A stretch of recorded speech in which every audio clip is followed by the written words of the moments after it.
সুপ্রিয় দর্শক মন্ডলী, আসসালামু আলাইকুম। সাদাতপুর থেকে এক ছোট ভাই আসছে, আর আমার জন্য নিয়ে আসছে একেবারে একদম ছোট ২ জোড়া জালালি কবুতরের বাচ্চা। একেবারেই গাছ থেকে পেড়ে নিয়ে আসছে। আপনারা দেখতে পাচ্ছেন এখানে ২ জোড়া বাচ্চা রয়েছে। এক জোড়া একটু বড়, আরেক জোড়া একেবারেই ছোট। যাই হোক, এগুলো আমি এইগুলো একেবারেই ছোট। এরপর এইগুলো একটু বড় আছে, এগুলোকে ছেড়ে দিলাম, দেখি খুঁটে খায় কিনা। আপনারা দেখতে পাচ্ছেন এগুলোকে মাটিতে ছেড়ে দিচ্ছি যদি কিছু কুটে খায়, এবং বাকি যে ২ জোড়া আছে এটা আমি ছেড়ে দেবো আমার আগের যে কবুতরের বাচ্চা ছিল তার ভিতর, এবং দেখব এর যে মা আছে এদেরকে খাওয়ায় কিনা। দিয়ে দিলাম বাসায় এবং অপেক্ষা করতেছি। অপেক্ষা করতে করতে চলে আসলো তাদের এই ২ জোড়া। সুন্দরভাবে দেখেছি খাচ্ছে। এখন দেখি খাওয়ায় কিনা।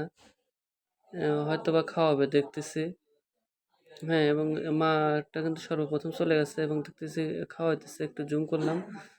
হ্যাঁ, হ্যাঁ, দেখতেছি ২ জনকে খাওয়াচ্ছে। ১ম এ ভাবছিলাম হয়তোবা খাওয়াবে না। এখন দেখতেছি না, খাওয়াচ্ছে। ভাবছিলাম হয়তোবা এদেরকে বাঁচাতে পারবো না।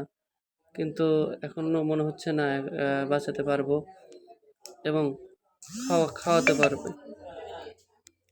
যাই হোক দর্শক, দেখেন কি সুন্দরভাবে খাওয়াচ্ছে।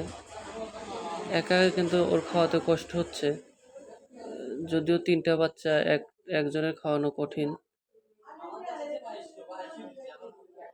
এবার কিন্তু ২ জনে মিলেই খাওয়াচ্ছে। ২ জনে মিলে যদি খাওয়ায় তাহলে হয়তোবা বাচ্চা ৩ টা বাঁচতে পারে। আশা করি যে খাওয়াবে, এভাবে সুন্দরভাবে সব শেষ হবে। সবাই ভালো থাকবেন, সুস্থ থাকবেন, এবং